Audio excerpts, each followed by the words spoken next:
पिछले भाग में आदित्य पर एक आत्मा ने कब्जा कर लिया था, जिसे बड़ी मुश्किल से सीमा और पुजारी ने छुड़ाया।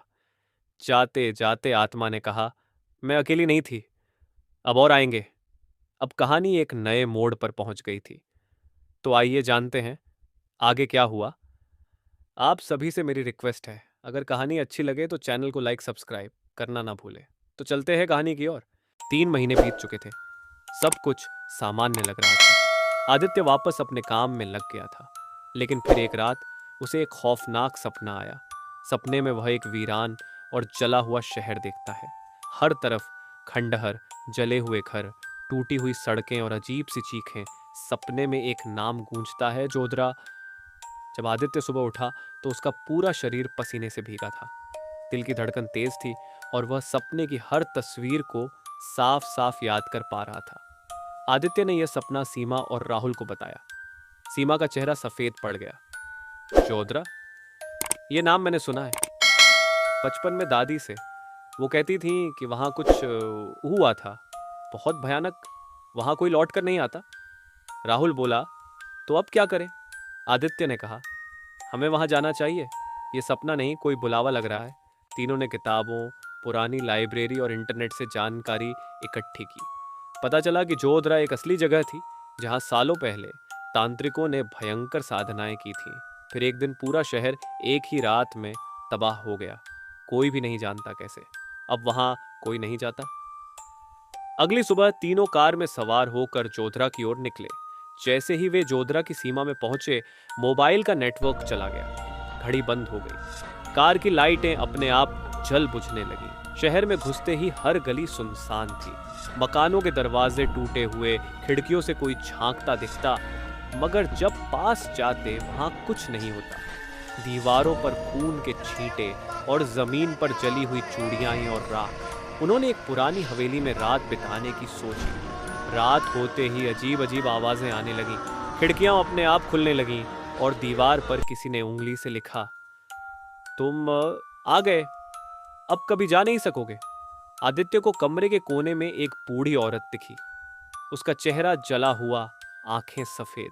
वो हवा में तैर रही थी। उसने आदित्य की तरफ इशारा करके कहा, तेरे अंदर उसकी छाया है, कालवीर तुझे चुनेगा। अगले दिन राहुल को एक पुराना मंदिर दिखा। उसमें एक तांत्रिक की मूर्ति थी। नीचे लिखा था, तांत्रिक कालवीर जिसने आत्माओं की रचना की। पता चला कालवीर एक पागल तांत्रिक था, जिसने मरने के बाद भी आत्माओं को बंदी बनाया हुआ है। आदित्य उसी से जुड़ा है। उसके खून में कुछ ऐसा है जो कालवीर को चाहिए। जोधरा में आने वाला हर इंसान अब उसके खेल का हिस्सा बन जाता है। रातें और डरावनी होती जा रही थी। सीमा को दिखा एक बच्चा जो उल्टा चल रहा था। राहुल को एक आईना दिखा जिसमें वो खुद को फांसी पर लटका हुआ देखता है। हर आत्मा कहती है, एक बार जोधरा आ गए, अब सिर्फ वो मौत ही बाहर ले जाएगी। तीनों, आदित्य, सीमा और राहुल, अब बुरी तरह डरे हुए थे। शहर उन्हें निगलता जा रहा था। रास्ते घूमने लगे थे और हवेली जहां रुके थे, अब वहां सिर्फ राख बची थी। एक रात सीमा अचानक गायब हो गई। राहुल ने उसे खोजा तो वो मंदिर के अंदर एक गोल घेरे में खड़ी थी।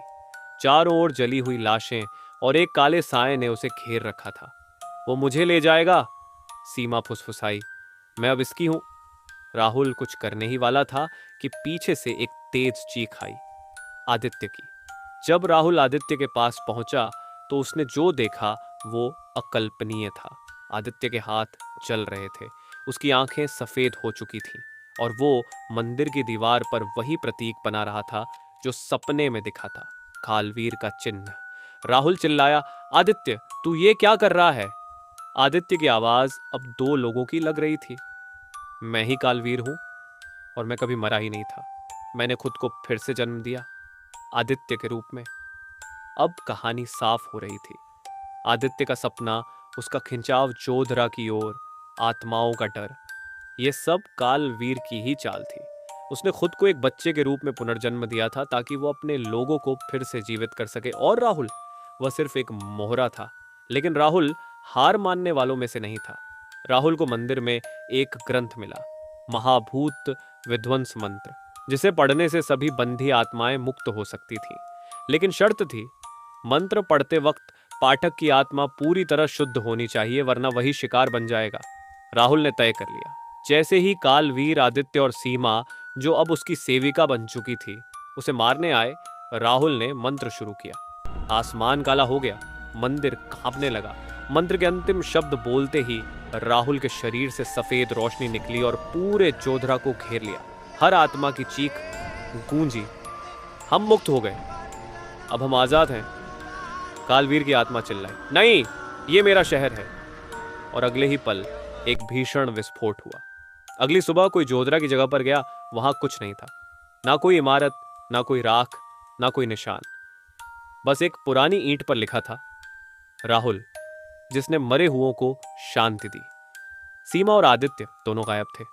कुछ कहते हैं सीमा की आत्मा अब शांति में है, और आदित्य शायद कहीं फिर से जन्म लेने की राह में है। कहानी का निष्कर्ष, कभी कभी कुछ शहर इतिहास में नहीं बल्कि अंधेरे में जिंदा रहते हैं। जोधरा अब मिट चुका है, पर क्या वो कभी पूरी तरह मरा है?